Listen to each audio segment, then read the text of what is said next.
Welcome everyone to the Watchlist, Australia's newest investor webinar series for ASX listed companies to pitch to real investors and hopefully be added to their watch lists. I know each of you carefully curate your own investment watch list. Some of the companies on there you have invested in, and some of the companies are on there just so you can keep an eye out for them and potentially look at investing in the future. For companies, getting on your watch list is a big deal. It means they're being watched and have the chance to have you invest in them and follow their journey. Today, we bring together another cracking group of companies for you to consider adding to your watch list. Presenting today are EMVision Medical Devices, Orthocell Limited, Argenica Therapeutics Limited, and Arovella Therapeutics Limited. Each company will present, then management will be on hand to answer any questions you may have.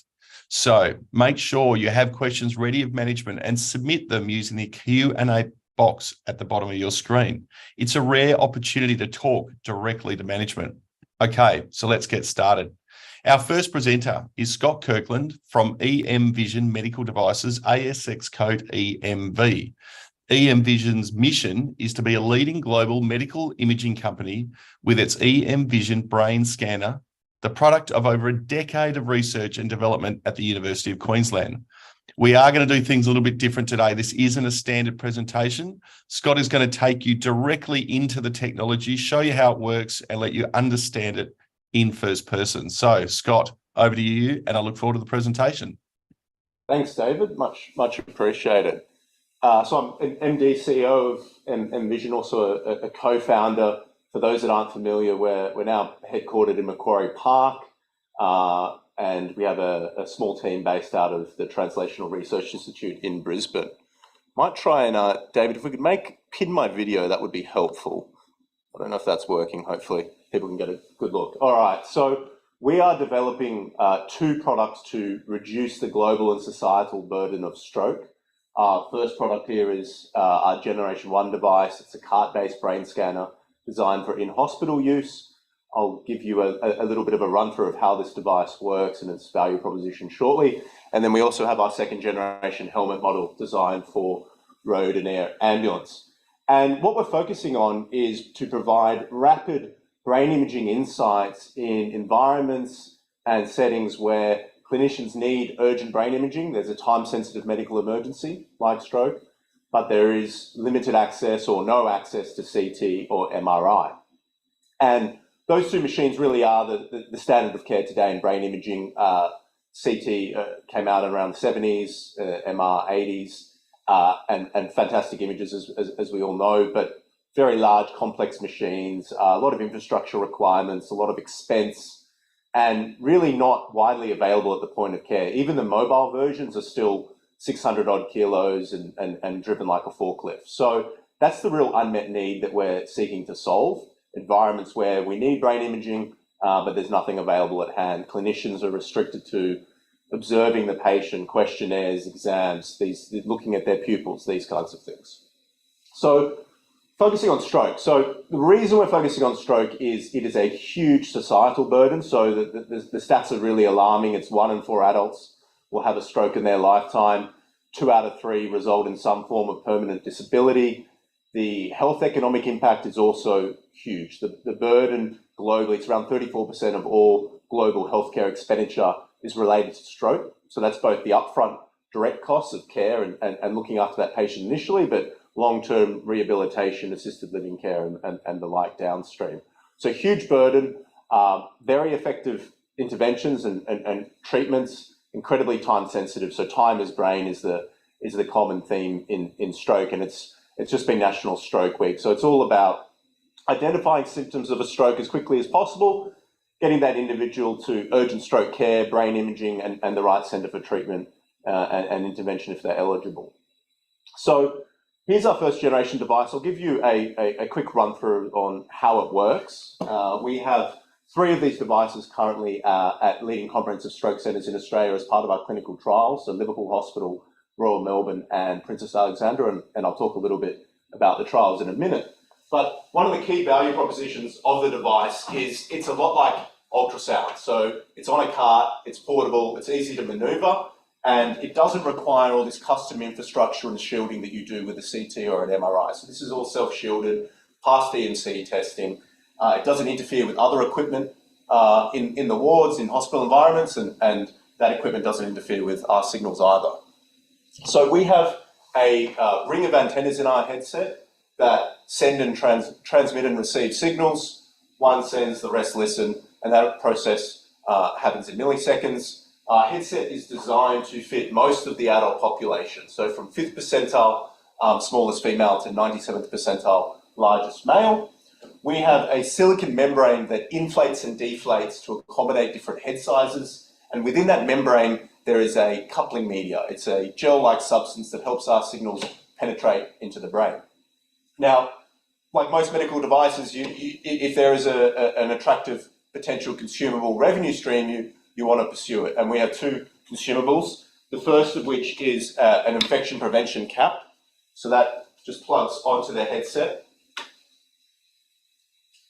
to minimize any risk of infection or eradicate. And then the coupling media itself is replaced on a monthly basis. And we're targeting approximately $25 per scan between the two consumables, and approximately 150,000 US for the device itself. So I'll run through a demonstration scan with this phantom head, and what you'll see is it will inflate. So I should mention it's operated at the side of the bed. Because of the safety profile, non-ionizing, it doesn't require a specialist operator or radiographer. So any healthcare professional with the appropriate amount of training can operate our device. So in our trials at the moment, nurses, for instance, are doing a significant volume of the scans. And so what you'll hear now, you may hear, hopefully, is the fluidic system. It's pumping the membrane up to fill with that coupling media, which effectively removes the gap between our antennas and the head. It's as if the antennas are flush on the head. And I've been scanned quite a few times, and it's relaxing. I joke it's a bit like a scalp massage at the barbershop. It's not in any way claustrophobic like an MRI can be for many people, and is non-invasive. So once the system is fully inflated, the scan itself is very, very quick. We'll run through the scan now. And what it will do is it will output an example image from one of our earlier studies that we published out of the Princess Alexandra Hospital. That was a early successful proof of concept study with 50 confirmed strokes. So that's the length of the scan cycle. From moving it to the bedside, doing the whole workflow, performing the scan, we're targeting under 10 minutes at a minimum.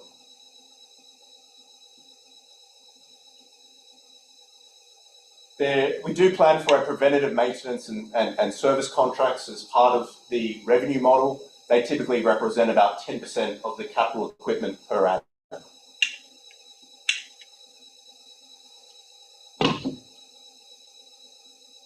What we also have is 2 scan positions to cover the entire brain. In our earlier prototype, there was a solitary scan position. You can see the liquid. It's going back through the fluidic system into the container.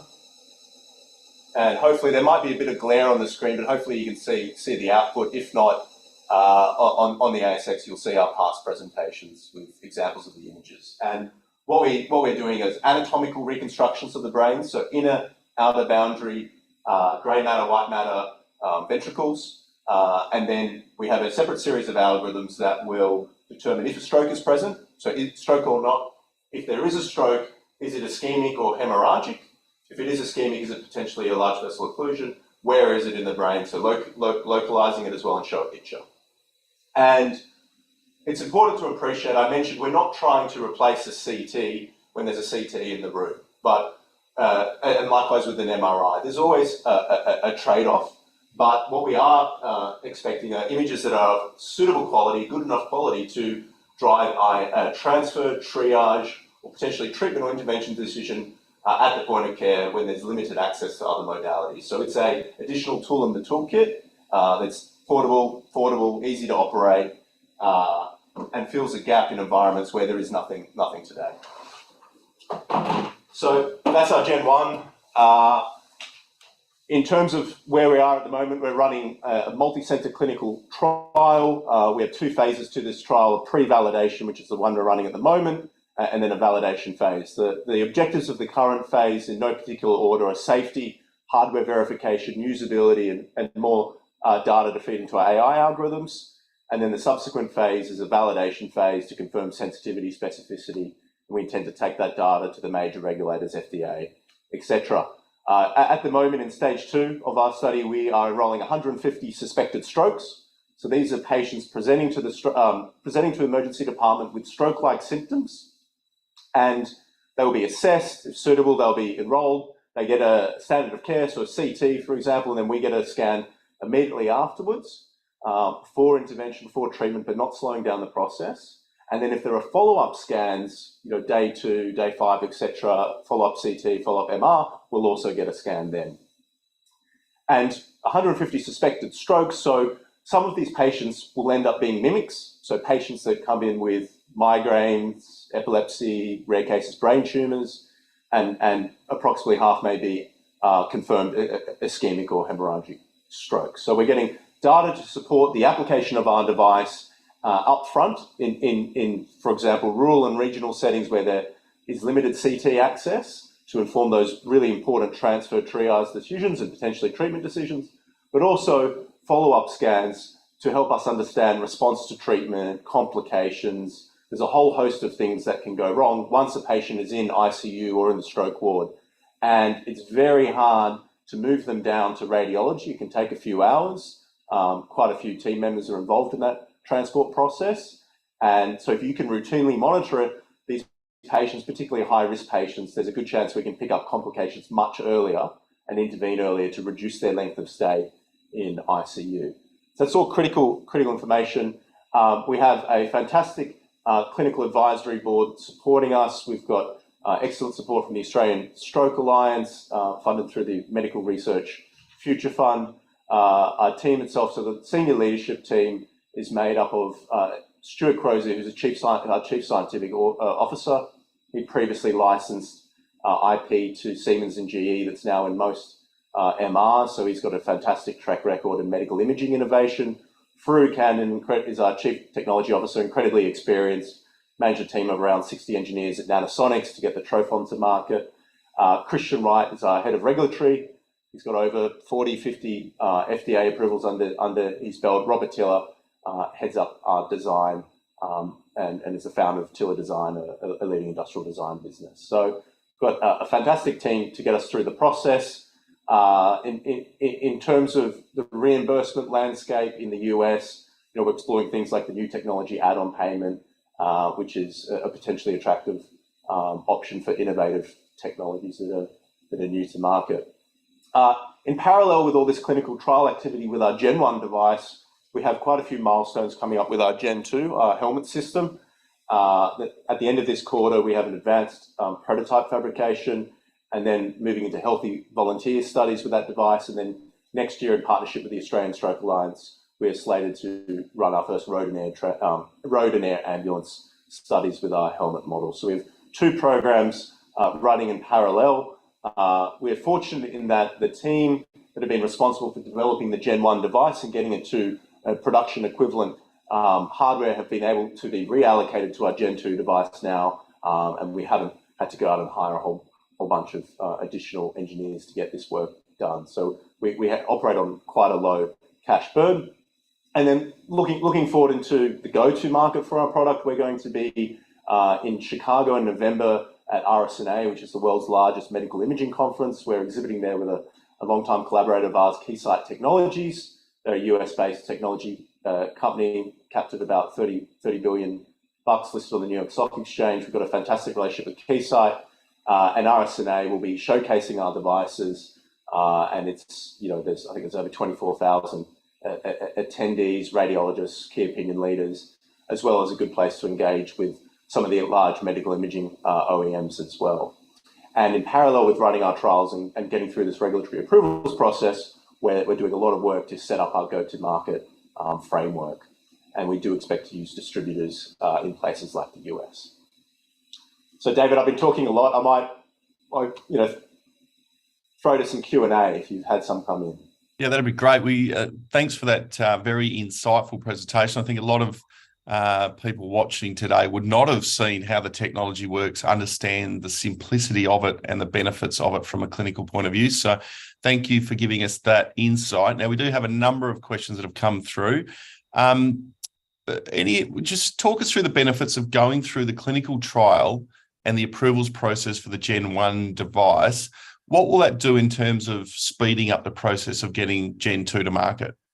Yeah, sure. So there's two sides to it. The first is the data that we're getting with our Gen 1 device at the moment supports the pre-hospital applications of Gen 2. Because we're getting suspected stroke patients, very acute strokes coming into the emergency department, it's the same type of patients that we'd be seeing with our Gen 2. So in terms of verifying and validating the underlying capabilities of our technology with that cohort, the Gen 1 nicely does that for Gen 2.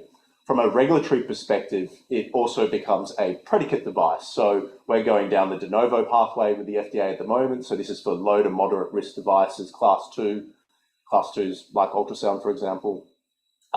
And we're proving safety and performance from ground principles. And once we have that proved out, our follow-on products like our Gen 2, there's an opportunity there for them to pursue the 510K pathway, which is an expedited pathway to market. And what about IP protection? Sure. So we've got, it's around 13, 14 patent families across hardware, software, calibration techniques in various stages. There's some in quite a few international, with international filings now. There are quite a few trade secrets as well that we will remain as such. So, for example, the formula for our coupling media and certain techniques that this is really complex technology. I showed the operation of the device, which is quite simple, but the underlying technology is quite niche. There's not a lot of groups worldwide that have been working on this, and it's very, very hard to replicate. And there's certain trade secrets without which it would be close to impossible to replicate the kind of outputs that we can generate. Now, one interesting question that's come through in terms of manufacturing the product. Have you settled on the manufacturing path and location? So all these devices you can see here that have been built for our clinical trials have been done so in Macquarie Park. And we were fortunate to receive a $5 million Modern Manufacturing Initiative grant a couple of years ago. That's helped us get through our first production run and through to low volume production. So we have suppliers all over the world, Japan, US, China, and everything's assembled here. As we scale up, we certainly intend to keep that manufacture local in Australia, and hopefully we can pursue some further government initiatives to achieve that. And do you have any other imaging applications beyond stroke? Yeah, sure. So with the two brain scanner devices, we have ambitions to expand the indication out to traumatic brain injury. So effectively, we're talking about the same hardware, but a software upgrade to expand into that indication. We would need to run a smaller study to also prove out our capabilities with that specific cohort of patients. But there's significant interest from clinicians to look at traumatic brain injury and swelling in the brain. Every time we meet with our clinical advisory group, there's dozens of different use cases where they talk about a significant need for point of care imaging, but with nothing available. So it's just a matter of getting our stroke product into market, and then we can expand on our indications from there. A good question has just come through from one of the viewers. In terms of your most recent ASX announcement, you talked about the fact that by the end of August, you should have or appear to have had 50% of the clinical trials conducted. When do you think you'll be starting to put that information out to market in terms of the outcomes of those trials? So we've said that by next quarter, we expect to complete the enrollment of 150 patients. And our strategy generally in terms of presenting insights, findings, results of our study is really all around domestic and international podium opportunities. So major conferences that are well attended, that's really our strategy to get our results and findings out. And there's a direct question here that probably makes more sense to you than it does to me. Any updates in the latest CAA Congress? CAA, yeah. So So for those that might not be as familiar, so the CAA is the Council of Ambulance Authorities, industry body. We exhibited recently, a couple of weeks ago. It's a really good avenue to connect with leaders in the paramedic field, in the pre-hospital setting. With some of our colleagues from Titan Telehealth were there as well. Again, you know, the common theme is when can we get our hands on this? But from our perspective as well, we're interested in broadening out our user groups to get feedback on the device, particularly the helmet device. And Robert Tiller, our head of design, has been spending a lot of time with different paramedic groups to go through the workflow, get their feedback on deployment, because ultimately we want them to be able to carry it in a backpack, take it into a patient's home, scan the patient there, and then send the information via telehealth. And you know, we know in ambulances, real estate is really limited. You know, they joke they count every bandage. So going through the workflow, where the device lives in the service centres, how it's stored, how it's manoeuvred, all those things are critical to ensure that we can get as many ambulances to adopt the product as possible. And just lastly, obviously this is an investor-focused webinar. From a cap structure point of view, are there any names on the register or cap structure positives that investors should be aware of? Sure. So we've a low number of shares on issue, and we've kept it like that since our existence, with very minimal dilution. We've been able to do that on the back of approximately 20 million in non-dilutive grant funds that we've secured since inception. In terms of the register, founders, management directors own approximately 20%. So everyone has skin in the game. All our employees are shareholders as well. So we're all motivated to make this as successful as we can. And we have a couple of institutions in the top 10 and some family offices as well that have been very, very loyal since early on. Thanks, Scott. A great presentation. Clearly a world-class technology, a company to watch, which we will do with interest. Look forward to following the company and its progress. Thanks, David. I'd now like to introduce Dr. Liz Dallimore from Argenica Therapeutics Limited, ASX code AGN.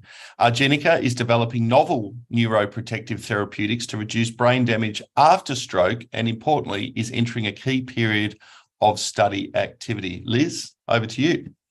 Thanks so much, David. Bit of a stroke theme going on today. That's great to see.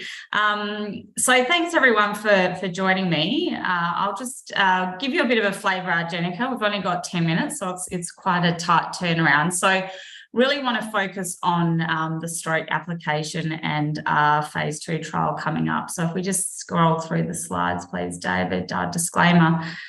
So this really just paints sort of a picture of who we are as a company. So what we're looking to do is to develop novel drugs or novel therapies, essentially, that are able to protect brain cells following brain injury. So the lead indication that we're going after is in ischemic stroke, and I'll come back to that a little bit in terms of how the drug works. But we really are now starting to generate some really exciting preclinical data on other brain injuries, such as traumatic brain injury and other neurodegenerative conditions. So with a kind of key focus on Alzheimer's and looking now to move into Parkinson's disease. So in going after these indications, we're going after some pretty large unmet medical needs. So currently there's no drug on the market that is able to protect brain cells following injury, such as after a stroke, or drugs that have this multiple mechanism of action, such as our lead drug candidate, that can sort of protect brain cells in a number of different ways. And that multiple mechanism of action is really important when we're looking at neurodegenerative conditions. So as we start moving into our phase 2 clinical trial, what's fantastic from a company point of view is we're actually starting now to get some really keen interest from pharma companies to see what we're doing. So the company itself, we did list just a little over 2 years ago, so in June 2021, and in that time we've kicked some pretty big goals. So we were a preclinical company when we listed, and now we're about to start a phase 2 clinical trial. So 2 years is a pretty small time frame to move a company from preclinical to phase 2 clinical trial. So we're really proud of the work that we've done, securing our manufacturing, undertaking all the preclinical studies to get into the clinic, successfully completing a phase 1 clinical trial to show that our drug is safe, it's well tolerated in healthy human volunteers, and built that really fantastic clinical and reg team around us. So in doing all that, hitting all the milestones that we said that we were going to do, and probably accelerating some of them even, we've built some really significant value for shareholders. So next slide, please. So just quickly on some of the key company metrics. So pretty well funded at the moment, and we've got a R&D tax rebate coming through likely next quarter. What's fantastic is in the last 12 months, we've been able to secure just a little over $4 million of non-dilutive funding. And that is really to fund those preclinical, those other indications beyond stroke, so that we can conserve cash that we've raised really to progress that phase 2 clinical trial. Next slide, please. So our lead drug candidate is known as ARG-007. I won't go into too much detail here, but some of the key points to pick up from this slide is that this is not I guess, an overnight type of flash in the pan sort of company, even though we've only been listed for 2 years. The drug development has been going on for a little over 10 years. So the drug itself has spun out of the University of Western Australia and the Paraneuroscience Research Institute here in Perth, where I am. It's had over 25 peer-reviewed publications. That's mainly in ischemic stroke, but also efficacy data showing that the drug is working in traumatic brain injury, that it's working in hypoxic ischemic encephalopathy in infants, and Alzheimer's disease as well. We do own all the patents as the company, and we're free of any encumbrances back to the founding research institutes. And as I said before, we've managed to significantly de-risk this drug in showing that it is safe and it is well tolerated in healthy humans. So that's a really pivotal milestone for the company that we've now achieved. Next slide, please. So just quickly, if I go into, I guess, ischemic stroke, I'm not sure sort of what Scott's covered. Apologies, I was late jumping on, but in terms of an ischemic stroke, when someone has a stroke, and if we look at the 2 different types of strokes, so we've got the ischemic stroke caused by a clot in the blood vessel in the brain, that makes up around 85% of all strokes. That really is the type of stroke that we're focused on in this drug. That's where all our preclinical data lies. So when you have a clot in the brain and it prevents the blood flow going to that part of the brain cells start to die because the blood flow carries oxygen, and brain cells can only last about 3 seconds without oxygen.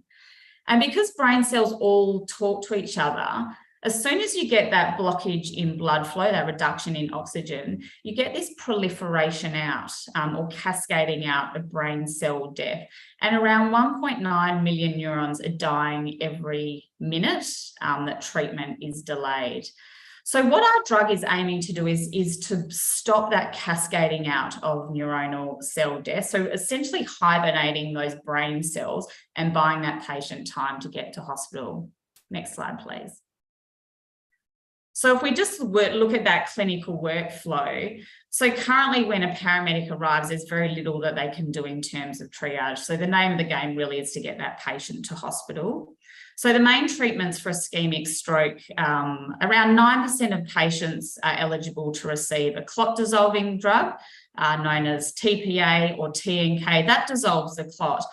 But the type of treatment now that's really starting to take off is a mechanical removal of the clot, known as a procedure known as thrombectomy. So this is where a radiologist will go in and actually mechanically remove the clot.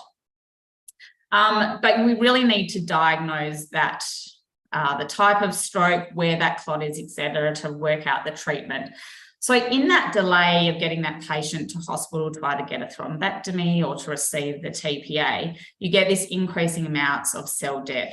So we're aiming to ideally be able to deliver our drug as soon as possible after stroke onset, and that will suppress that neuronal cell death, reduce it, and buy that patient more time to get to the hospital and improve those functional outcomes. Next slide, please.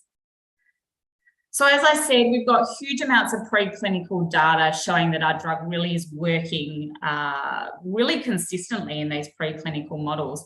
This data is from a non-human primate study that has been published and showing that our drug is able to reduce the total amount of brain cell death by 66% following a stroke and following restoration of that blood flow. So really mimicking that clinical setting that you see in humans. But what's really great about this data is that it also shows that that reduction in brain cell death, you still see it 28 days post-stroke. So you do get this secondary wave of brain cell death that happens after the clot is removed. So what this data is showing is that our drug is still protecting against that secondary wave of brain cell death, which is really important now that we're translating that into the clinical setting. Next slide, please. So what do we know? What have we sort of done to de-risk this drug? Why are we really excited as we move into this phase 2 trial? We know that in all the preclinical models, it's significantly reducing that brain cell death. We know that it doesn't exacerbate bleeding in a hemorrhagic stroke model, so it would be safe to deliver in the field, in ambulance. We haven't seen any adverse events in our phase 1 healthy volunteer study. And we also know that it can be delivered with standard of care, that clot dissolving drug. So really important in drug development to make sure that your drug is not having any adverse effects on current drugs being used or vice versa. Next slide, please. So if I just quickly touch on the phase 2 clinical trial. So we have submitted our ethics application seeking approval to undertake this trial. We expect to get that, hopefully that approval in the next couple of weeks. And that is a significant milestone for the company, getting that ethics approval and being able to now start our pivotal phase 2 trial. That trial will be done only in Australia. So at the moment, we're onboarding 9 hospitals. We expect to onboard another hospital in the coming months. So when someone comes into the emergency department, they will be scanned. We'll determine the type of stroke that they've had. And the reason that we're determining the type of stroke is that we want to limit this trial to strokes or clots that are only in large vessels in the brain. And that's just really good clinical trial design. It essentially reduces the amount of variability that we would see in the brain arising from that type of stroke. So it really is a safety trial. We want to show that the drug is safe, it's well tolerated in ischemic stroke patients, but we will also be looking at a number of efficacy endpoints so that total volume of brain cell death reduction will be one of the key endpoints that we'll look at, but we'll also have a number of functional assessments. So see how those patients are going after receiving our drug. So in terms of time frame, I've just got some key milestones that we're aiming to hit over the next 6 months, but really that first patient dosed should be early Q1 at next calendar year. Next slide, please. So I'm probably running out of time a little bit here, but I do want to touch on the pipeline of additional indications that we have going on in the company, because this is where I'm really excited about this preclinical data that's starting to come out of these other indications. Because our drug works on multiple mechanisms of action, it's able to protect brain cells in a number of different ways. It lends itself to being effective in a raft of different neurological conditions. So we've announced earlier this year that our drug is working on protecting brain cells after a moderate traumatic brain injury. So that would be akin to a pretty severe hit in a sporting context or a king hit that you might get. And so showing that our drug is protecting those brain cells, those neurons from that injury, it's reducing inflammation. And we've now been awarded a federal government grant to progress that work into a more mild traumatic brain injury akin to concussion. We've also got some really exciting data that shows that the drug is reducing protein aggregation, so can lend itself to neurological conditions such as Alzheimer's disease, Parkinson's disease. So this is absolutely, we are really excited about this application. There isn't a drug out there at the moment that's able to reduce multiple protein aggregates at the same time. Most drugs only work on a single protein aggregate, so only beta amyloid, only alpha synuclein, only tau. So really excited to continue to explore the potential of our drug in those neurodegenerative diseases. And then hypoxic ischemic encephalopathy, or HIE. This is a rare pediatric condition. It usually happens during labour as a result of, say, the cord around the neck or preeclampsia, where the baby is exposed to a significant reduction in blood flow, which results in huge amounts of brain cell death, can lead to cerebral palsy. Again, awarded some amazing funding from the Stan Perrin Charitable Foundation to do all the studies that we need to do to progress that, our drug into clinical studies in HIE. Next slide, please. Yeah, so look, I'll just wrap up. I'm sure I've gone over time, but really, we're really at a pivotal moment for the company. So starting now to generate proof of concept data that our drug is actually working in humans in ischemic stroke indication. So that's where now we can start having discussions with pharmaceutical companies, getting them across the data and looking at potential deals post coming out of that phase 2 data readout.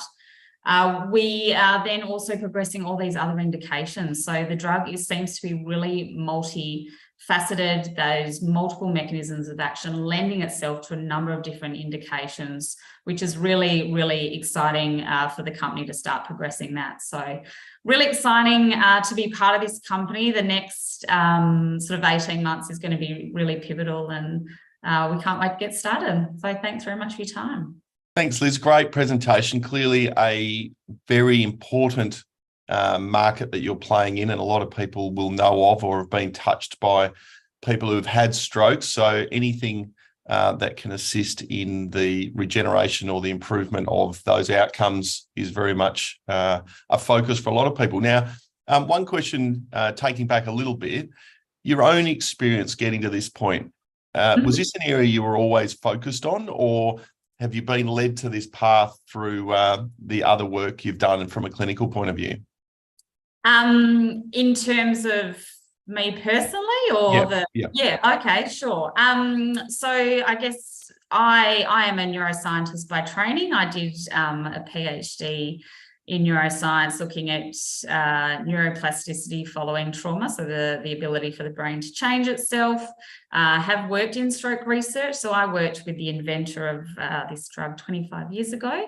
So always, myself personally, have always had a passion for neuroscience. I absolutely love it, and we are on the brink of, I think, you know, a kind of a neuroscience revolution and a renaissance for pharma companies to start getting some of these drugs approved. So I did, you know, post PhD go down the business path. So it's very nice to be back in the fold of combining the two. So yeah, loving it.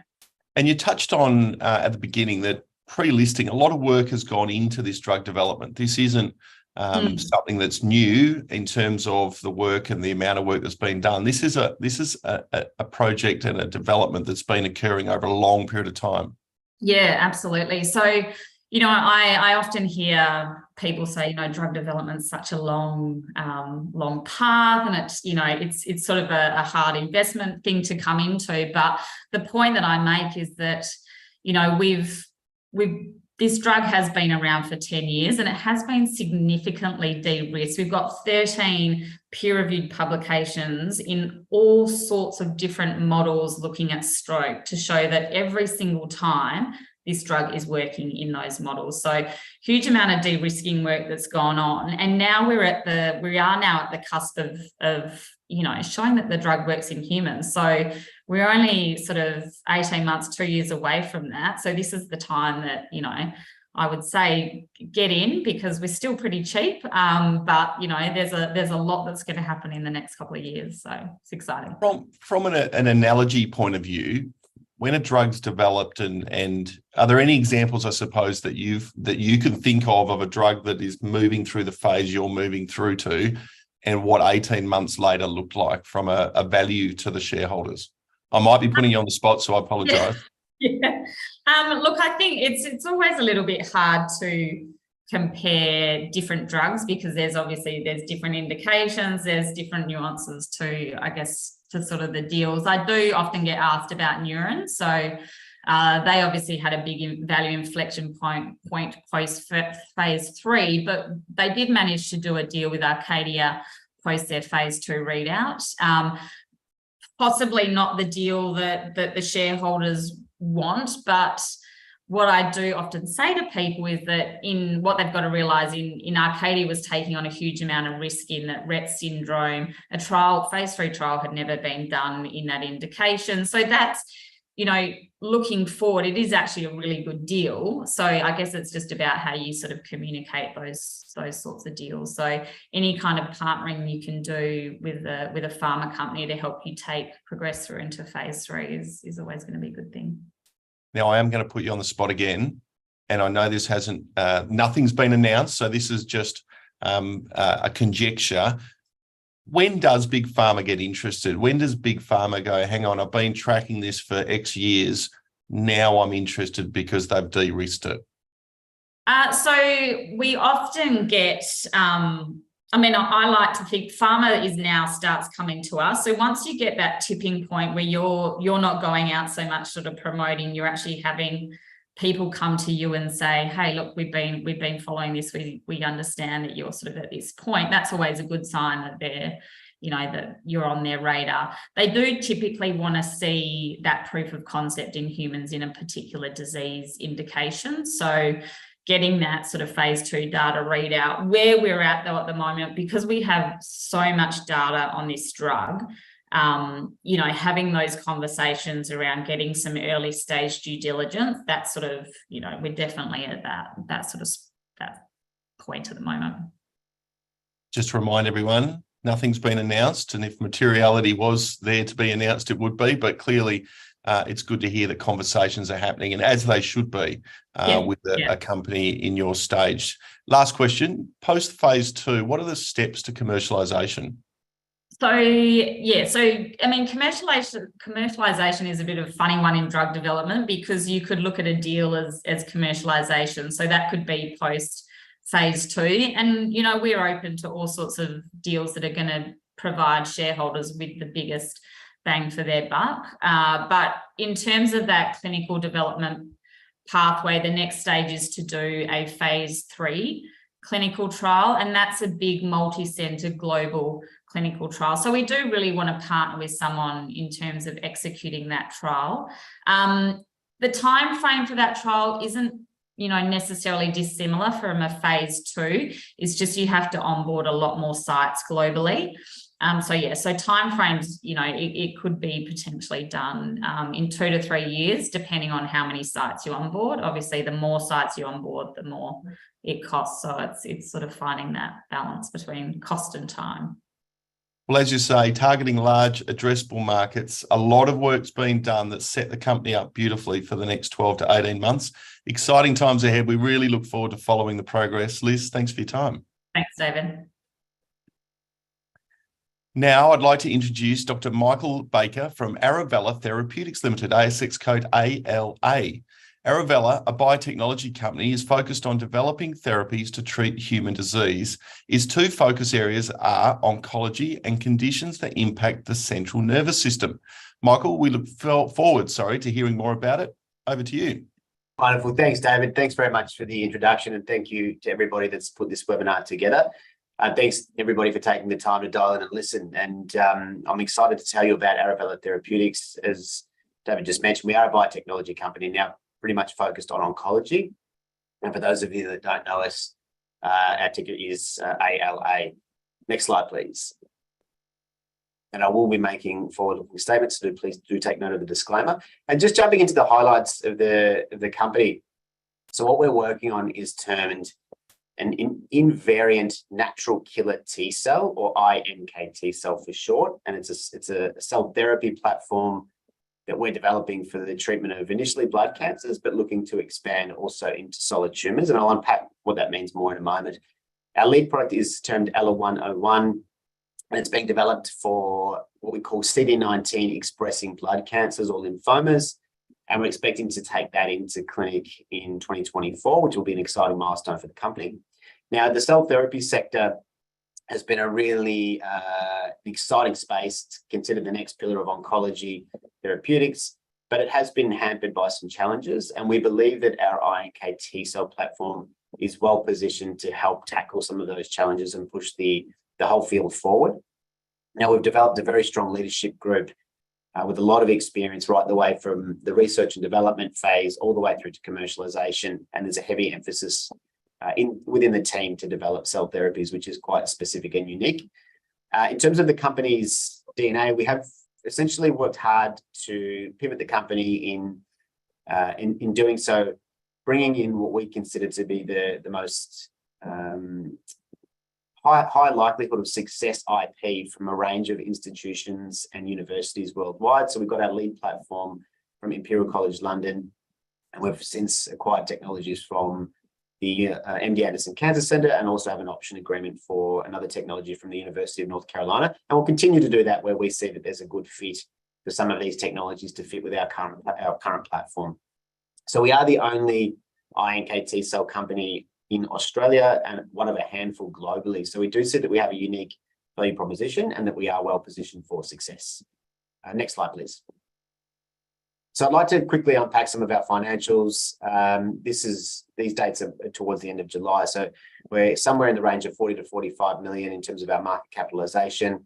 Our pro forma cash, including the proceeds from an SPP that was closed at the beginning of July, was about just under 7.4 million. And of course, that does not include our R&D tax rebate, which we're expecting to bring in later in the next quarter, or in this quarter, I should say. And what we're very happy with our current register. We're delighted to have Merchant Group as our largest shareholder, but also equally delighted to have a number of other smaller institutions and high net worths that are quite supportive of the company in terms of its drug development efforts. So we've had a good start to 2023 off the back of presenting some very exciting data demonstrating what we're trying to embark upon and take into clinic at the American Association for Cancer Research in April. We had quite a spike in the share price. Look, it has since come off a little bit since then, but we are still excited for some of the news flow and the milestones that we're expecting to hit towards the end of the year, that we're going to continue to deliver shareholder value to all of our shareholders. Next slide, please. Now, I just want to unpack exactly what it is we do, and apologies to those of you that already know this space well. But what I'll do is I'll start with CAR T because it's the most well-known cell therapy. And where the T comes from, just very briefly, it's relates to an immune cell in our bodies. It's naturally occurring all the time, and they are called T cells. And their job is to find and destroy or eliminate anything that doesn't belong, whether it be an infection, in some case cancer cells as well. I don't have a pointer, but moving to the diagram, the way this actually works as a therapeutic for cancer treatment is we actually take the blood of the patient, and I'd like to make that very clear. It is from the patient that actually has in this case, the lymphoma. We then isolate their T cells, the immune cell. They get shipped off to a lab to be genetically reprogrammed so that they actually have, and you can see it just on the right in the middle, it's called a chimeric antigen receptor, or CAR for short, which is where we get CAR T. And I'd like you to think of that as a laser-guided missile that now will tell that immune cell to go and destroy the cancer cells that have a particular marker on their surface.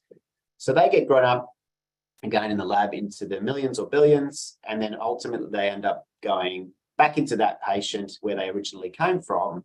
And you can see on the surface of the cancer cell, there's little green bumps. The newly engineered T cell will find those bumps, and as soon as it does that, it will trigger the cancer cell's destruction.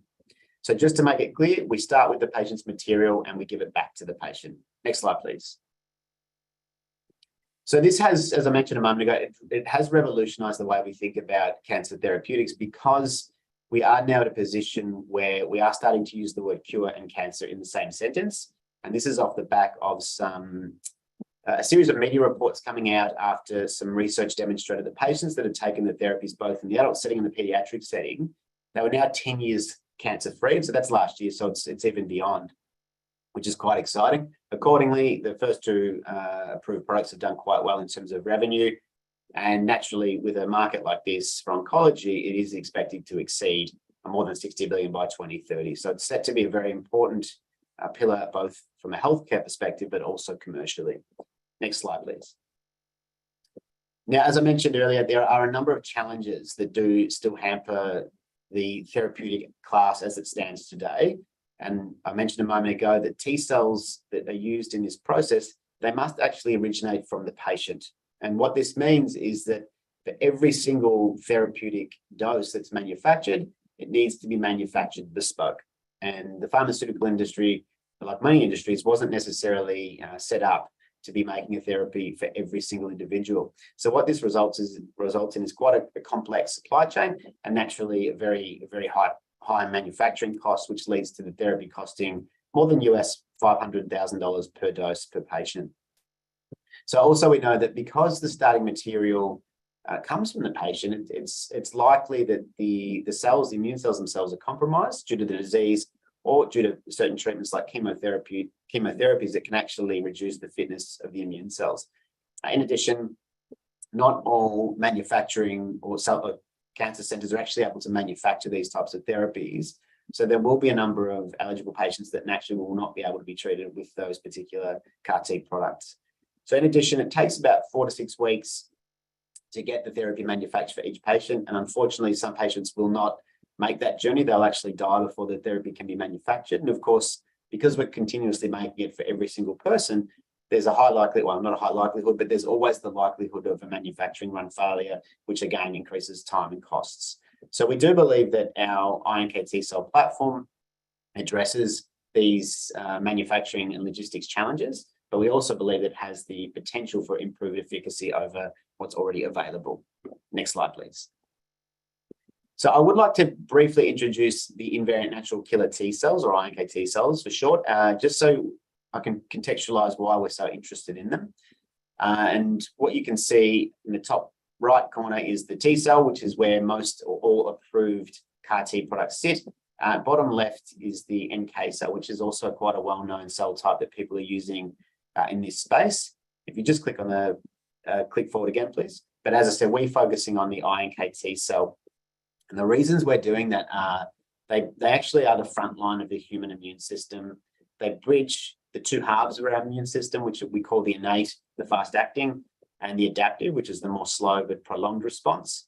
They actually contain the ability or the killing mechanisms from both T cells and natural killer cells. And we know that they actually naturally target certain cancers that also already produce CD1D. Now, they also have a very strong safety profile.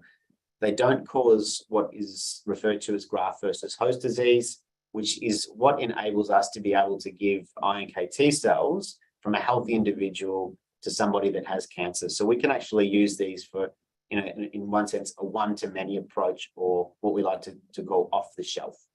Now, in addition, unlike some of the other immune cell types, they also have multiple anti-cancer properties.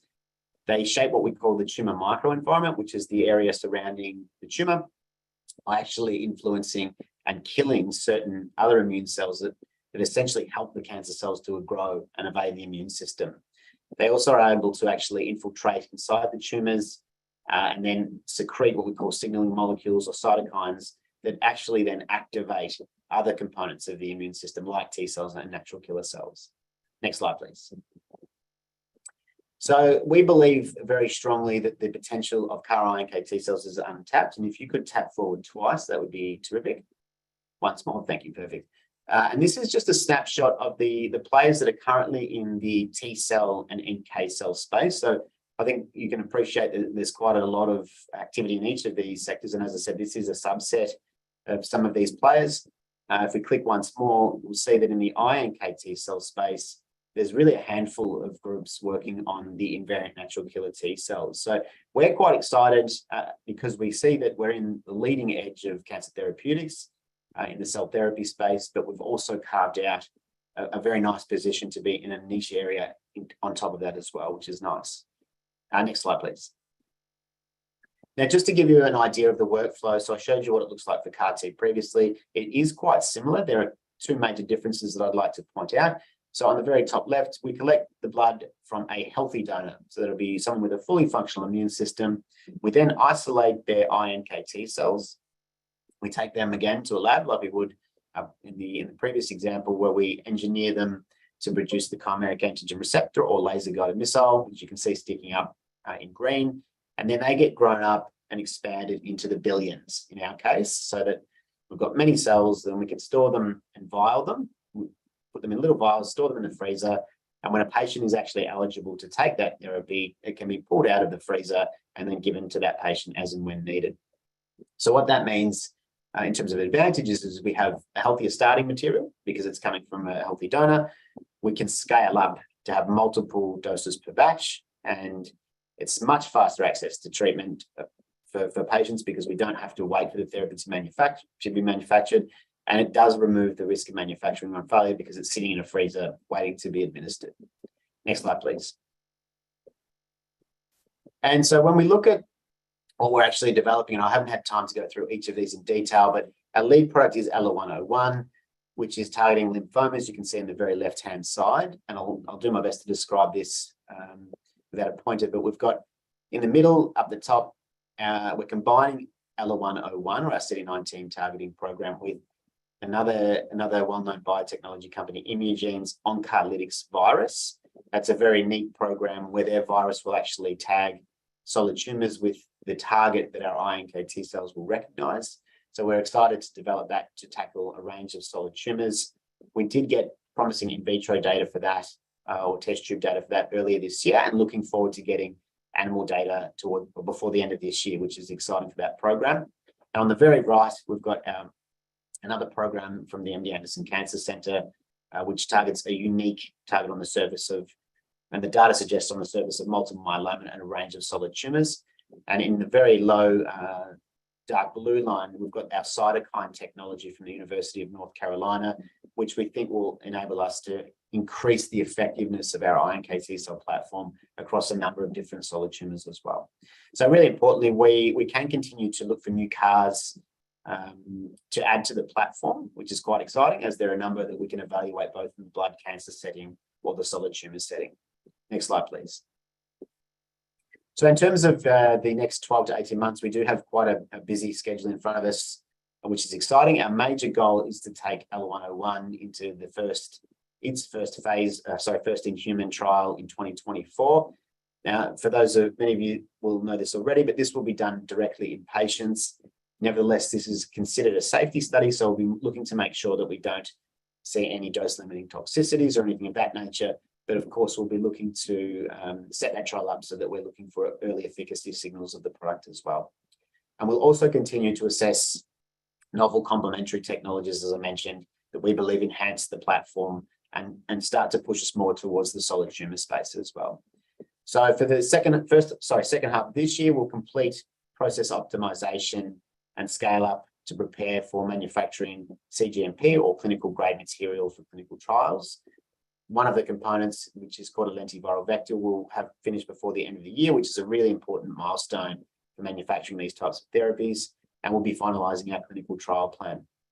And so for the ALA-101 for this first half next year, the intention is to complete the manufacture of the product, phase 1 clinical trials, and then complete the regulatory submissions so that we're ready to start phase 1, which is a very exciting milestone for the company. And so in terms of our earlier pipeline programs, as I mentioned, we're working towards getting data for the combination of our ALA-101 with EMVision's onCARlytics platform in solid tumor animal models. We are analyzing additional CARs to add to the platform, and we shared some data recently about the cytokine technology that is currently under option, and pending our due diligence, we'll look to license that into the company.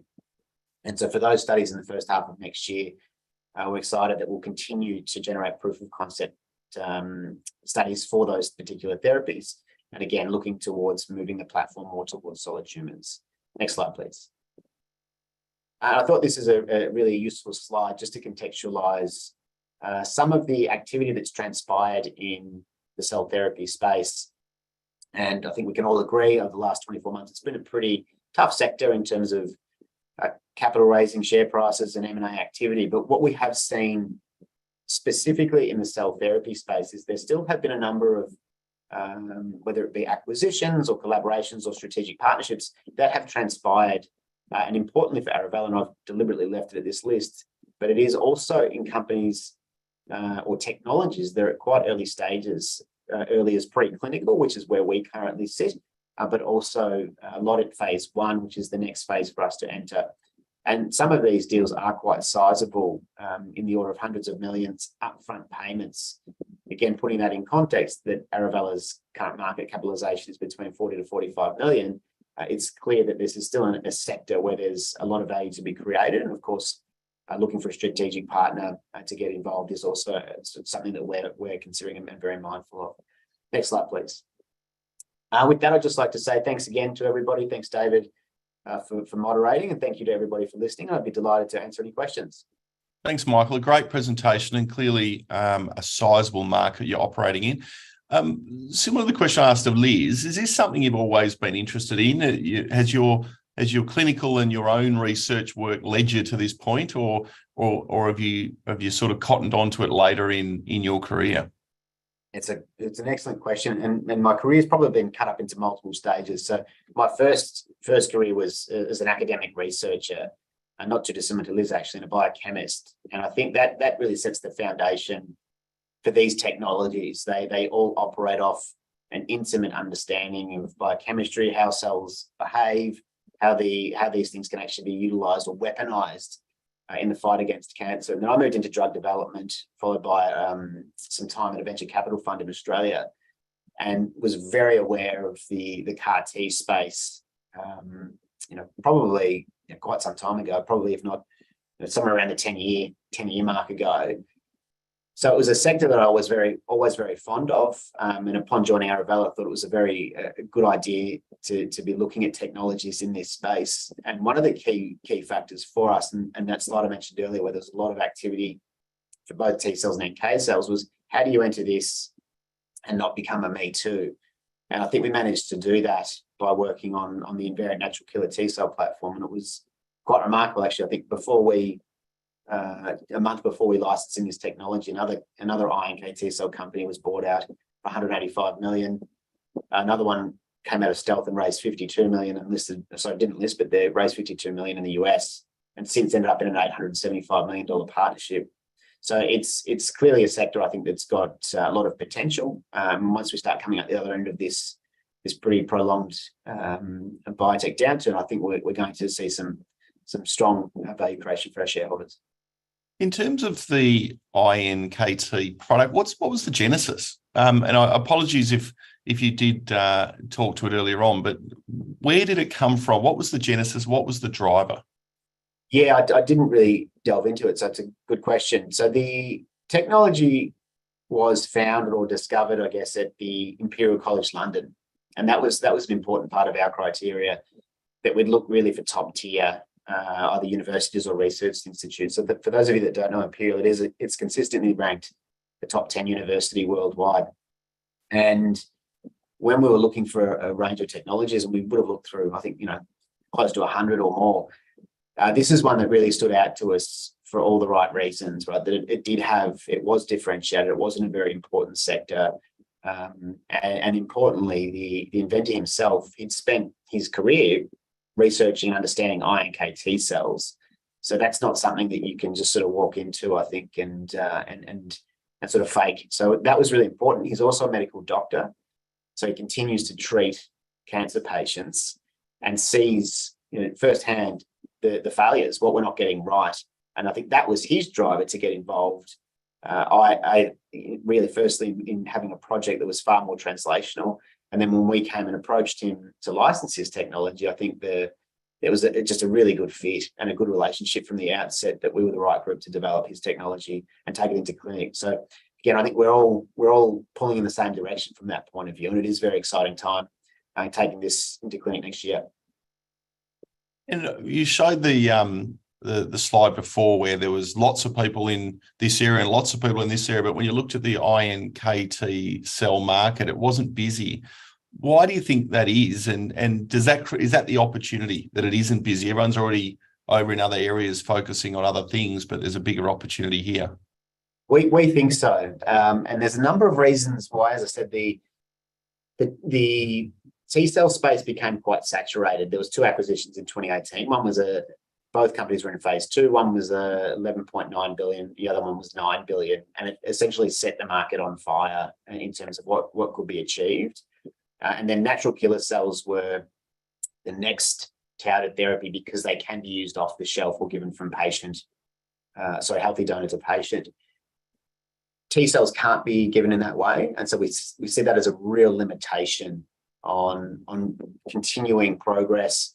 There's often media reports or fierce biotech reports that companies, the biggest pharma companies you can think of are struggling with manufacturing because it needs to be made for every single person that wants to take the therapy. Conversely, the NK cells, I think they've had trouble demonstrating the prolonged persistence in the human setting to have the durable responses that we would like to see from therapies of this nature. So that's where iNKT cells, having the good properties from both T cells and NK cells, actually fit like almost, I think another company's referred to them as the Goldilocks immune cell. Now, I think what has hampered, and we presented this recently at BioShares actually, what's hampered the uptake in the sector is they were discovered, I think 20 or 25 years plus after people were already looking at the cytotoxicity of T cells. So they have come to the fore, I guess, or to the front line quite a bit later. And it wasn't only until mid 2010s that we had the first CAR iNKT cell publications actually put out in the scientific community. So they've been a far less well-studied immune cell type. And we also know that they're lower in number in the human immune system, right? So when we actually take the blood from a healthy patient, we start with a lower amount of cells, which will make manufacturing more challenging. But what we licensed from Imperial was actually patents to manufacture the CAR iNKT cells. So I think we sit it in a very good spot. We don't know the exact reasons why the space isn't busier, but for our intents and purposes, right, we're quite happy to be in that space with relatively few competitors. And final question, you did show a slide which showed a lot of the transactions that have been occurring in the space. Now, again, I don't want to put you on the spot, and we all understand materiality and the need to disclose at the appropriate time. But when do people start talking to you? When do people start looking and going, hang on, you're doing something that is different to what others are doing, but clearly has a significant application, albeit a little bit behind from a clinical point of view in terms of where you are in the cycle. But when do they start looking at you and going, well, we see what you're doing, we see the work that's been done, the partnerships are strong, you're moving into that phase where we now start getting interested? I think it's now, to be honest, David, that's when you start having the discussions. And when we presented the data at AACR in April, that did generate interest, which was great for us, right? We're delighted to have that happen. But the reality is it has happened for other companies even earlier than where we are. And I gave that example before. Appia Bio came out of stealth in May 21, raised 52 million. And then by August 21, they're in an $875 million partnership with Kite Pharma. So they hadn't reached clinic at that point. They were 2.5 years away from clinic. They're still not in clinic. So, that preclinical window, it can be large. And it seems as though for the right technology, the right pharmaceutical company is willing to get involved. Naturally, I do think some of the more sizable acquisitions that have transpired, they have been in phase 2, but we've still seen a lot of activity in phase 1, which is the next step for us. So we're quite excited, I think, by what we're developing. And again, bringing in synergistic technologies that enhance our platform, and also making sure we secure IP around them and block out our competitors in the iNKT cell space we think that just sets us up for success, and obviously sets us up to have some pretty interesting discussions as we move forward. On that note, Michael, thanks for the presentation. We look forward to following the company with interest. Clearly a pivotal time for the company and its shareholders. We wish you all the best and look forward to catching up with you soon. Thank you, David. Appreciate it. Now, I must apologise. We were meant to have Paul Anderson from Orthocell Limited joining us next, but unfortunately he has experienced technical issues that we have been trying in the background to resolve, but unfortunately have been unable to do so. So we will be pushing Paul onto a webinar presentation in the coming weeks. So he will be available shortly to present, but he is unable to present today. So apologies for that. As I said in my introduction, the purpose of this webinar series is to give you the opportunity to engage directly with companies that are on your watch list and to give you an idea of companies you might want to potentially add to your watch list so you can follow them in the future. So look at your watch list. Let us know if there are any companies on there you want to hear from, or let us know about companies you have been thinking about adding to your watch list, and we'll get them to present to you in the future. You can hear directly from them, ask the questions, and learn more about them. Thank you to the presenters for making your time available today, and to you for watching. We'll see you again in a couple of weeks' time. Have a great day.